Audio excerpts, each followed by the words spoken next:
son enfant la nourriture qui lui fait défaut. Quels que soient les âges, une mère reste une mère. Et la souffrance de son enfant est insupportable. Mais la comparaison s'arrête ici. Madame Letts n'est pas la femme misérable du XIXe siècle. Madame Letts a bénéficié d'une éducation avancée et prometteuse. Madame Letts aurait pu obtenir un BEP gestion et devenir, qui sait, expert comptable. Mais non. Elle n'a pas su résister à 19 ans au charme incontestable d'un torse velu. Elle n'a pas su résister à ce corps qui venait finir des jambes qui dansaient le jerk à merveille.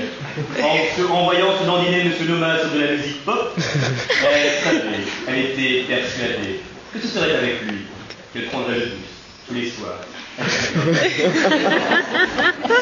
Sous les éclairs du stromboscope, elle s'imaginait déjà un an plus tard avec Morgane, son enfant, dans les bras. Mais les romans de Rose restent des romans. Cette phase de sa vie connut une triste fin, puisque Madame Letts est aujourd'hui seule, avec sa mère et sa fille. Elle ne travaille pas. Sa mère ne touche plus la retraite qui ne lui était pas due et sa fille atteint déjà l'âge de 2 ans. C'est pourquoi, nous expliquera-t-on, poussée à bout comme la femme misérable du XIXe siècle, brimée par une société qui ne veut plus d'elle, elle volera. Elle volera par nécessité pour son enfant, pour elle, pour survivre. Mais que vole-t-elle, Monsieur le Président? 300 grammes de viande, 250 grammes de riz, un paquet de biscuits et un tube de gloss, parfum, fraise.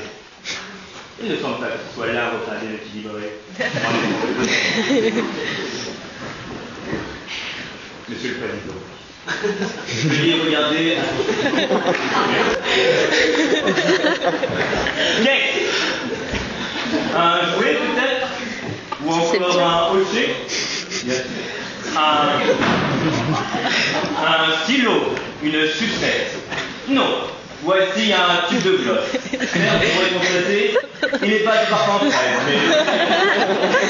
Voyez, vous allez l'ouvrir, moi j'ai essayé de le faire fonctionner, de le retourner, mais je n'arrive pas à m'imaginer le donnant à un enfant criant en famille. Or, ne volait-elle pas pour le nourrir? Ne volait-elle pas par nécessité? Monsieur le Président, il ne faut donc pas chercher l'émotion, mais la compréhension. Ne pas chercher de justification, mais découvrir les vraies raisons. Ne pas succomber au pathos, mais faire triompher le logos.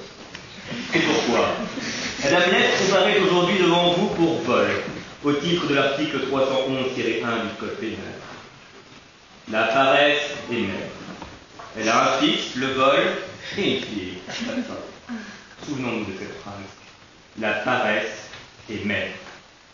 Au lieu de reprendre ses études ou de chercher à travailler et laisser à sa mère le soin de s'occuper de sa fille, Madame Cécile Letts préfère rester dans son appartement, sur son canapé, en pyjama, face à la télévision, regardant continuellement les feux de l'amour.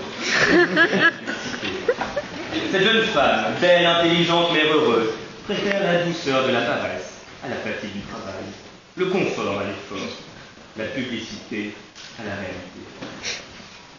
La télévision est bien pernicieuse, à l'heure du déjeuner et du dîner sans doute.